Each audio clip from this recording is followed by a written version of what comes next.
अस्सलाम वालेकुम नाज़रीन, मैं हूं मंसूर अली खान। अपने डिजिटल चैनल के ऊपर आपको मैं खुशामदीद कहूँगा। नाज़रीन, इस वीलॉग के अंदर एक बड़ी अहम खबर के हवाले से सबसे पहले मैं बात करना चाहूँगा। आज़ाद कश्मीर के अंदर इस वक्त हालात काफ़ी ज़्यादा ख़राब हो चुके हैं। हम आपको पिछले 1-2 दिन से बता रहे थे कि जो अवामी एक्शन कमेटी है उस सिलसिले में जो उनका एहतजाज का ऐलान किया गया था और उसके बाद उसके ऊपर जो पाबंदी लगा दी गई थी, कलअदम करार दे दिया गया था, उसके बाद से चीज़ें जो है बड़ी तेज़ी से एस्केलेट करना शुरू हो चुकी हैं।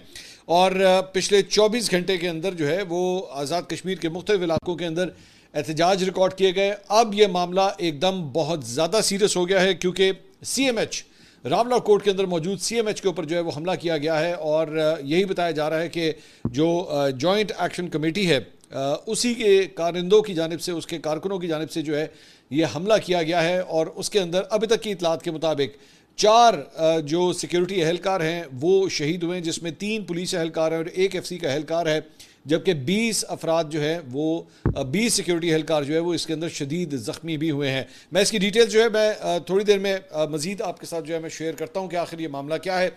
लेकिन जस्ट अ रीकैप, और वो ये है कि जॉइंट अवामी एक्शन कमेटी की जानिब से जो है वो 9 जून की हड़ताल की कॉल दी गई है, यानी कि अगले 24 से 48 घंटे जो है वो बहुत ज़्यादा क्रिटिकल है। वहाँ पे already mobile phone service, internet service जो है वो बंद कर दी गई है। मामला जो है वो वहाँ से शुरू होता है कि जनाब 35 मुख्तलिफ मुतालबात जो है वो इस जॉइंट अवामी एक्शन कमेटी की जानिब से जो है वो रखे गए थे। बाकी चीज़ों के ऊपर जो है वो उनका ये मानना है कि जनाब कई चीज़ों के ऊपर अमल नहीं हुआ, जबकि हुकूमती साइड का कहना है कि जनाब बहुत सी चीज़ों के ऊपर जो है ऑलरेडी अमल हो चुका है और चंद चीज़ें जो हैं वो बाकी हैं। लेकिन एक पॉइंट, और वो है महाजरीन की 12 नशिस्तें। ये एक ऐसा पॉइंट है जिसके ऊपर दोनों साइड जो हैं वो अपनी अपनी पोजीशन चेंज करने के लिए राज़ी नहीं हैं।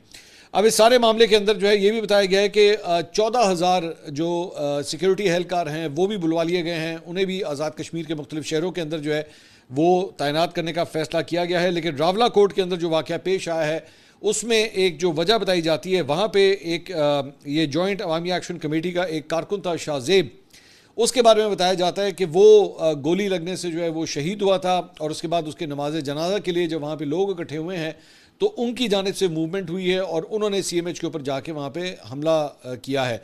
अब जो रिपोर्ट्स आ रही हैं, अब ज़ाहिर बात है ज़हन में रखिएगा कि बहुत ही मुश्किल से रिपोर्ट्स आ रही हैं क्योंकि जो कम्युनिकेशन के ज़राए हैं वो काफ़ी हद तक डिसरप्टेड हैं इस वक्त वहाँ पे।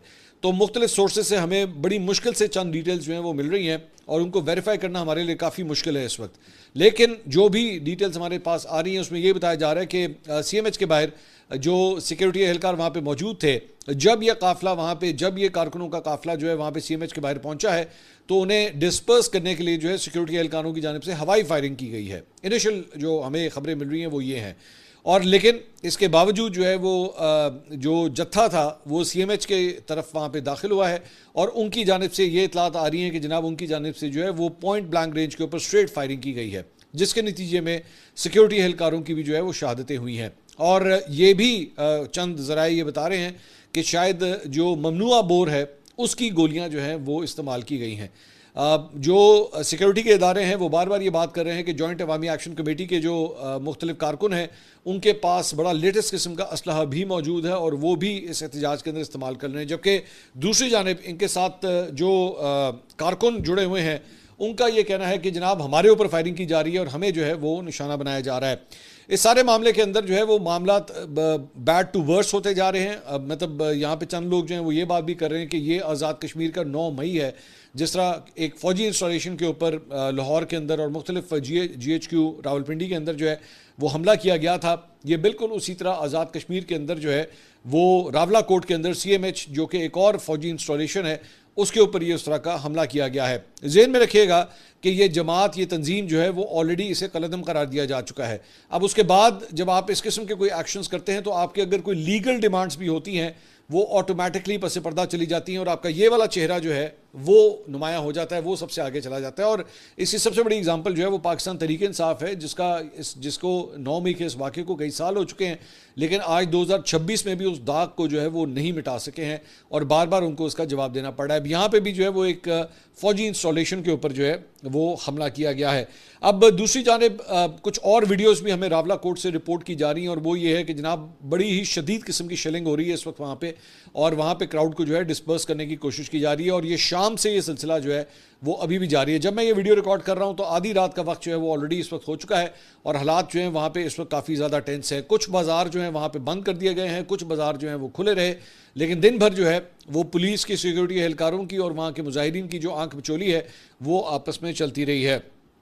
इसके साथ साथ ये भी बताया गया है कि जो दूसरी साइड से जो फायरिंग हुई है उसमें अभी तक की इतलात के मुताबिक 4 नौजवान जो हैं जो एहतजाज कर रहे थे वो ज़ख्मी हुए हैं और उन ज़ख्मी नौजवानों को जो है वो CMH भी मुंतकिल किया गया था।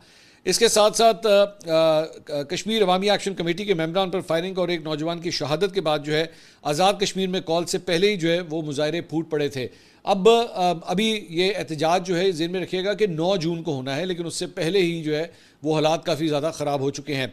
एहतजाजी काफ़िलों की मुजफ्फराबाद मुमकिन आमद से मुतल्लिक डिप्टी कमिश्नर मुनीर अहमद कुरैशी का कहना है कि कॉल तो 9 जून की है, अगर वो वहाँ से निकलते हैं तो भी उन्हें यहाँ पहुँचने में 2 दिन फ़िलहाल लगेंगे। इस वक्त शहर के तमाम एंट्री पॉइंट्स खुले हैं और लोग मामूल के मुताबिक वहाँ पर मुजफ्फराबाद में कम से कम सफ़र कर रहे हैं। उन्होंने वाज़ेह किया कि मुजाहिदीन के खिलाफ ताकत का इस्तेमाल ना करने की हिदायत तो है, ताहम हमारी अवलीन तरजीह लॉ एंड ऑर्डर को कायम रखना है कि इसके लिए सूरत हाल देख कर मुजाहिदीन से बर्ताव किया जाएगा, लेकिन हमें उम्मीद है कि हालात पुरअमन रहेंगे। दूसरी जानिब जॉइंट एक्शन कमेटी के रुकन की हलाकत के बाद रावला कोर्ट में फिलहाल हालात कशीदा हैं और वहाँ पर रेंजर्स के एहलकारों को हसास मकामात के ऊपर जो है वो तैनात किया गया है। अब ज़हन में रखिएगा, मैं इसमें एक और एंगल जो बड़ा इंपॉर्टेंट है वो ये है कि आपका जो पड़ोसी मुल्क है भारत, वो भी अपना किरदार इस जगह पे अमन व अमान को ख़राब करने के लिए जो है हर मुमकिन कोशिश करेगा। उनके स्लीपर सेल्स मौजूद होते हैं, उनके एजेंट्स वहाँ पे मौजूद होते हैं। मैं किसी के ऊपर ना मैं इल्ज़ाम लगाना चाहता हूँ, ना मैं किसी को ये कहूँगा, लेकिन जब इस तरह की सिचुएशन होती है तो उसके अंदर दुश्मन भी जो है वो अपना किरदार ज़रूर अदा करता है और वो कोशिश करता है कि चीज़ें जो है और भी ज़्यादा ख़राब हों। तो यहाँ पर इंपॉर्टेंट बात यह है कि आप कभी भी किसी के कहने के अंदर मत आएँ। आप अपना अगर एहतजाज हो भी पुरअमन एहतजाज होना चाहिए। अगर आपकी जानिब से कोई एक फायर भी किया गया या कोई ऐसी हरकत कर दी गई तो आपके एहतजाज जो है वो बिल्कुल उसके ऊपर पानी फिर जाता है। फिर उसके बाद कोई ये नहीं जानता कि आपकी डिमांड जो है वो जायज़ थी या नाजायज़ थी, ये डिबेट ही ख़त्म हो जाती है। असल बात ये हो जाती है कि जनाब आपने वर्दी वालों के ऊपर जो है वो फायर खोला है और यहाँ पे ये सिचुएशन अब यही रिपोर्ट की जा रही है कि 4 सिक्योरिटी एहलकार जो हैं वो अब तक शहीद हो चुके हैं इस हमले के अंदर। सो इसलिए चीज़ें जो हैं बहुत ज़्यादा ख़राब हो रही हैं। मैं अभी भी अरबाब इख्तियार से भी मैं उम्मीद करता हूँ कि वो भी होश के नाखून लें और चीज़ों को डी एस्केलेट करने के लिए जो है वो अपना किरदार अदा करें, चाहे वो बातचीत के ज़रिए हो, लोगों के साथ बैठ के चीज़ों को रिजॉल्व करने के हवाले से हो, लेकिन इन चीज़ों को डी एस्केलेट होना बहुत ज़रूरी है। ये ना हो कि आग इतनी फैल जाए कि उसको संभालना उसके बाद मुश्किल हो जाए। इसके साथ साथ एसोसिएटेड प्रेस ऑफ पाकिस्तान के उधर जो है वो एक खबर लगाई गई है जो कहती है कि हुकूमत आज़ाद और जम्मू कश्मीर ने जॉइंट अवामी एक्शन कमेटी के साथ होने वाले मुआहदे पर अमल दरामद में नुमाया पेशरफ करते हुए 44 में से 24 मुतालबात जो है मुकम्मल तौर पर पूरे कर दिए हैं, जो कि जॉइंट एक्शन कमेटी इस बात को नहीं मानती। इसके मुताबिक जी पेशरफ रिपोर्ट के मुताबिक 16 मजीद मुतालबात पर जुज़वी अमल दरामद हो चुका है या उन पर काम जारी है, जबकि सिर्फ 4 मुतालबात ऐसे हैं जिन पर तातुल बरकरार है या उन्हें काबिल अमल नहीं समझा गया। रिपोर्ट में हुकूमती इस्लाहात और अवामी रिलीफ के हवाले से अहम कामयाबियों का जिक्र किया गया है, जबकि बाज़ बाकी मानदा सियासी मुतालबात को आज़ाद कश्मीर के जमहूरी अमल में रुकावट डालने की कोशिश करार दिया गया है। ये ज़ाहिर बात एसोसिएटेड प्रेस है, इसका मतलब है ये हुकूमती साइड से जो है ये खबर लगाई जा रही है। इसके अलावा वफाकी वज़ीर पार्लिमानी उमूर डॉक्टर तारिक फजल चौधरी ने सियासी रहनुमाओं के हमरा जो है वो आज एक प्रेस कॉन्फ्रेंस की। उन्होंने कहा कि आज़ाद कश्मीर में आज़ादाना और मुनसिफाना इंतखाबात को सबोताज करने की कोशिश की जा रही है। जॉइंट एक्शन कमेटी के साथ होने वाले मुआहदे की तमाम शिकों पर अमल किया गया, फिर भी उन्होंने सूरत हाल बिगाड़ने की कोशिश की। उन्होंने मज़ीद कहा कि वज़ीर-ए-आज़म ने मुआहदे की तमाम शिकों पर अमल दरामद के लिए निगरान कमेटी भी तश्कील दी। जॉइंट एक्शन कमेटी ने महाजरीन की नशिस्तें ख़त्म करने के मुतालबे पर अदालत ने भी वाज़ेह कर दिया है कि ये आइनी नशिस्तें कानून साजी के बगैर ख़त्म नहीं की जा सकती। उनका कहना था कि टनल्स की तमीर समेत कोई भी बड़ा तरक्याती मनसूबा चंद दिनों में मुकम्मल नहीं हो सकता। मनसूबों में मुकामी अफराद को रोज़गार की फराहमी यकीनी बनाई जाएगी। वफाकी वज़ीर पार्लिमानी उमूर ने यह भी कहा कि हर चंद माह बाद एहतजाज मुनासिब नहीं, कानून हाथ में लेने और मासूमों की जानों से खेलने की इजाज़त नहीं दी जा सकती। उन्होंने कहा कि कश्मीर और पाकिस्तान के रिश्ते को कमज़ोर करने की कोशिश कभी कामयाब नहीं होगी। आज़ाद कश्मीर में बिजली 3 रुपये फ़ी यूनिट फ़िलहाल जो है वो दी जा रही है। इसके साथ साथ आज़ाद कश्मीर की सूरत हाल के ऊपर पाकिस्तान पीपल्स पार्टी के रहनुमा बिलावल भुट्टो ज़रदारी ने अपनी आज़ाद कश्मीर पार्लिमानी पार्टी इजलास में जो है वो एक तफसीली मुशावरत की है। ज़राए का कहना है कि सियासी मसाइल के हल के लिए डायलॉग और मुज़ाकरात का रास्ता इख्तियार करने पर इतफाक़ किया गया। सदर आसिफ अली ज़रदारी, वज़ीर-ए-आज़म शहबाज शरीफ और बिलावल भुट्टो की अहम मुलाकात का भी इम्कान है। मुतवक्किल मुलाकात में आज़ाद कश्मीर की मजमूई सियासी सूरत का जायज़ा लिया जाएगा। आला सतही मुशावरत के बाद आज़ाद कश्मीर के आइंदा सियासी हिकमत अमली को हतमी शक्ल दी जाएगी। देखिए, मैं दोबारा यहाँ पर यही बात कहना चाहूँगा कि जॉइंट एक्शन कमेटी जो है, एक तो उसको कलअदम करार दे दिया गया, जिसकी वजह से मैंने उसी वक्त की बात कही थी कि इसकी वजह से टेंशन जो है वो और भी ज़्यादा बढ़ेगी। बेहतर ये होता कि मुज़ाकरात का अमल जो है वो वैसे ही आगे चलता रहता, no matter what happens, no matter how much you do, लेकिन ये प्रोसेस जो है वो आगे इसी तरह ही चलता रहना चाहिए। मुज़ाकरात करते रहें करते रहें करते रहें, क्योंकि अगर मुज़ाकरात नहीं होते तो फिर तखरीबकारी होती है। सिंपल एज दैट, ये एक सिंपल फॉर्मूला है, पूरी दुनिया के अंदर ऐसे ही चलता है। टेबल पे बैठ के चीज़ को रिजॉल्व करना ज़्यादा ज़रूरी है। और यहाँ पे जो कश्मीरी अवाम है, आज़ाद कश्मीर में रहने वाले जो अवाम हैं, ज़ाहिर बात है उनके भी बहुत से मसाइल हैं जो कि वो चाहते हैं कि रिजॉल्व होने चाहिए। इसके बजाय कि चंद ऐसे एलिमेंट्स, चंद ऐसे अफराद जो है अपनी सियासत को चमकाने के लिए उनके इन डिमांड्स को जो है वो इस्तेमाल कर बैठें और उसके बाद इंतशार फैलाएँ या चीज़ों को और ज़्यादा ख़राब करें, बेहतर यह है कि उनकी सुनी जानी चाहिए और उनकी जो जायज़ डिमांड्स हैं उनको पूरा किया जाना चाहिए। इसके अलावा कुछ गिलगित बल्तिस्तान के हवाले से भी बात करेंगे। 24 नशस्तों के ऊपर इंतखाबात के हवाले से जो है वो इस वक्त पोलिंग का टाइम तो मुकम्मल हो चुका है, वोटों की गिनती का अमल जो है वो इस वक्त जारी है। जब मैं ये वीडियो रिकॉर्ड कर रहा हूँ, रिजल्ट जो हैं वो अभी भी आ रहे हैं। मजबूरी तौर पर पुरअमन ये इंतखाबात रहे, किसी बड़े जो है वो हादसे की रिपोर्ट जो है कम से कम नहीं हुई, which was a good thing. दूसरी बात यह कि जो चंद अभी तक रिपोर्ट्स आई हैं उसके मुताबिक पाकिस्तान पीपल्स पार्टी जो है वो अब तक की इतलात के मुताबिक जो आधी रात से ज़्यादा का वक्त हो चुका है तो 2 नशस्तों के ऊपर कामयाबी हासिल कर चुकी है, जबकि एक नशस्त जो है वो आज़ाद उम्मीदवार जीतने में कामयाब हुए हैं। हल्का GBA नगर 1 के तमाम 53 पोलिंग स्टेशन का खैर हतमी सरकारी नतीजा जो है वो आ चुका है। पाकिस्तान पीपल्स पार्टी के मोहम्मद अली अख्तर 7,530 वोट लेकर कामयाब करार पाए हैं, जबकि इस्लामी तहरीक पाकिस्तान के मोहम्मद अयूब वजीरी 6,491 वोट लेकर दूसरे नंबर पर आए हैं। दूसरी जानब GBA 7 स्कर्दू 1 के तमाम 31 पोलिंग स्टेशन के नतीजे भी आ चुके हैं। वहाँ पीपल्स पार्टी के सैयद तौकीर मेहदी 4,500 वोट लेकर कामयाब हुए हैं। इस्तेकाम पाकिस्तान पार्टी के राजा जलाल हुसैन 4,056 वोट लेकर दूसरे नंबर पर आए हैं। तकरीबन 450 वोट से उन्होंने शिकस्त खाई है।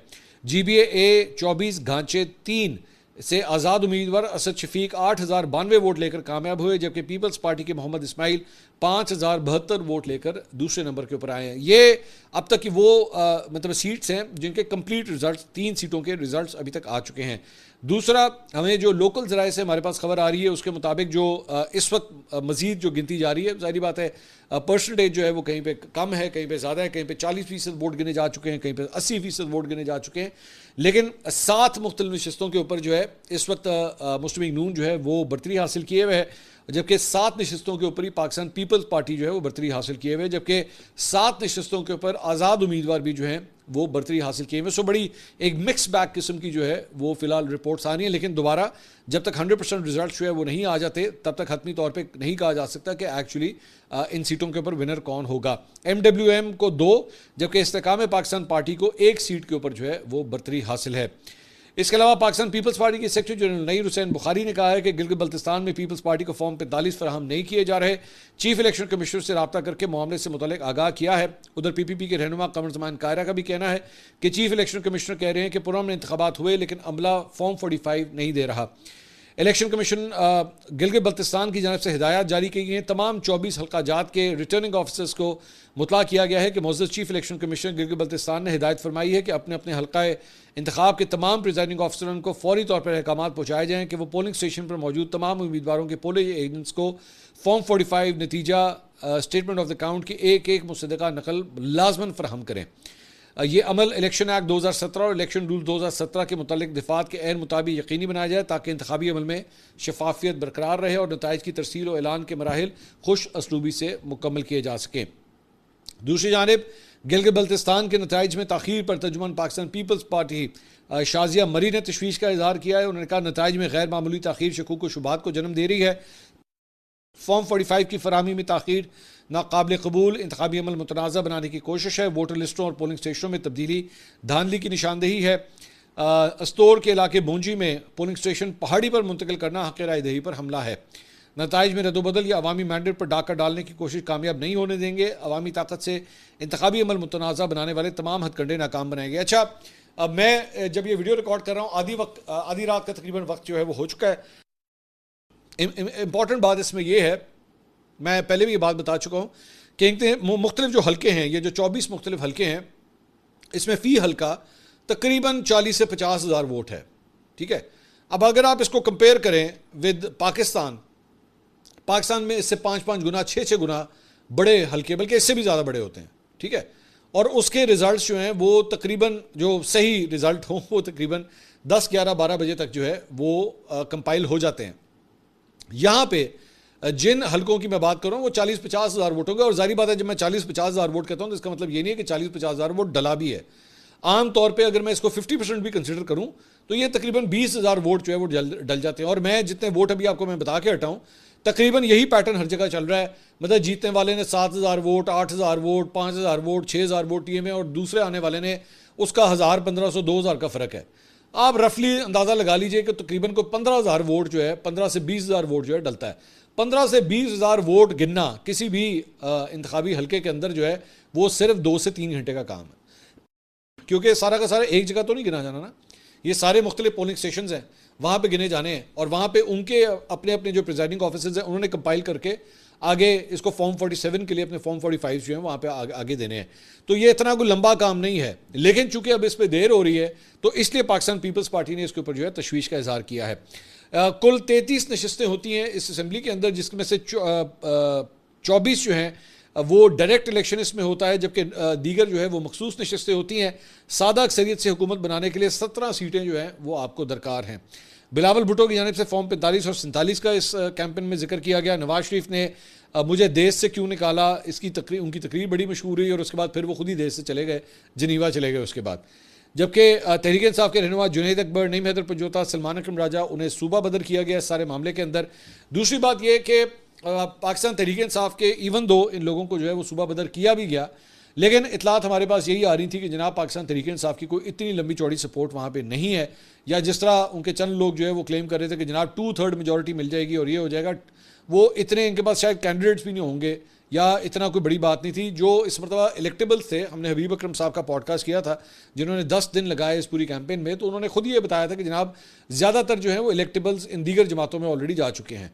तो पाकिस्तान तहरीक इंसाफ का कोई इतना बड़ा जो है वो कोई इलेक्टेबल का जो काउंट है वो कोई इतना ज़्यादा नहीं है, और रिजल्ट्स भी जो हैं वो फिलहाल वैसे ही आ रहे हैं। देखते हैं अब मज़ीद इसके ऊपर जो है वो क्या होता है।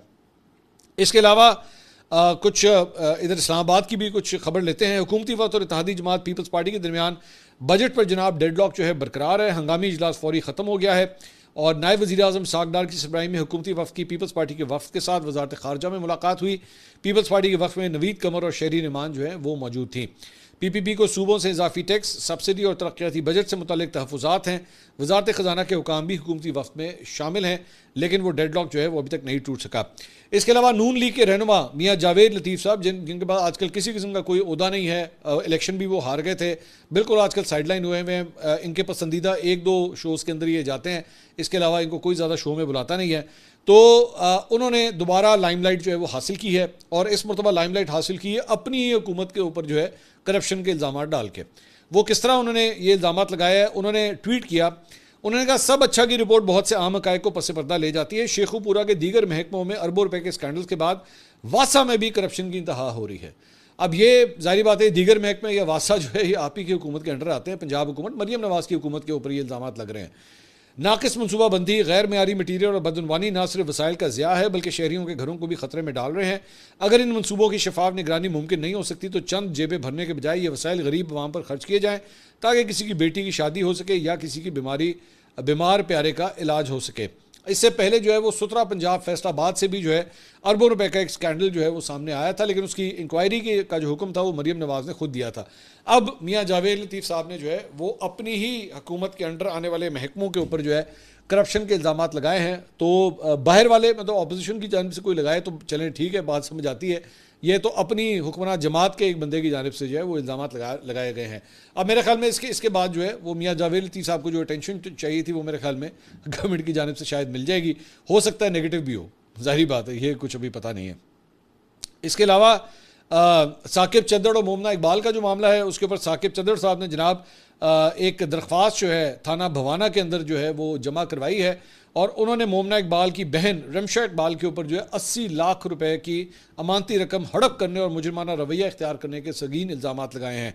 उन्होंने कहा है कि जी मैंने ऑस्ट्रेलिया जाने और वहाँ का वीज़ा हासिल करने के लिए जो है इनकी माली इमदाद की, और इस सिलसिले में मैंने कुल 80 लाख रुपए जो है अमानतन रमशा इकबाल के हवाले किए। उन्होंने कहा इस कुल रकम में 39 लाख रुपए जो है वो बैंक अकाउंट के अंदर जो है वो भेजे गए, वज़ीर चेक, जबकि बाकी रकम 41 लाख रुपए गवाहान जावेद इकबाल और बिलाल अकबर की मौजूदगी में कैश फराहम किया गया। ताम वीज़ा और दीगर ज़रूरियात पूरी होने के बावजूद रिमशा इकबाल ने रकम की वापसी से टाल मटोल शुरू कर दी। साहिल की जानिब से बार बार तकाजा करने पर खातून ने घरेलू ताल्लुकात का वास्ता देकर मजीद मोहलत मांगी और वादा किया कि ऑस्ट्रेलिया का वीज़ा लगने और बैरून मुल्क सफ़र करने पर वो रकम लाजमी लौटा देगी, लेकिन वीज़ा लगने के बाद भी रकम वापस करने के बजाय मुख्तलिफ हीले बहाने जो है बनाए गए। गल उन जड़ी ना वो अब जाहिर बात है फायर और काउंटर फायर के ऊपर आ गई है कि आपने मेरे पे ये इल्ज़ाम लगाया। मतलब साकिब चद्दड़ साहब को भी अपने 80 लाख रुपए अब जाके याद आए जब उनके ऊपर FIR जो है वो आगे बन गई है, NCCI के अंदर मुकदमा दर्ज हो गया है, सारा खाता शाता खुल गया है, तो अब जाके उनको वो 80 लाख याद आ गए। ओ मैं देखो 80 लाख भी लैंड ने। चलो ठीक है, अगली वीडियो में आपसे दोबारा मुलाकात होगी। अल्लाह हाफिज़।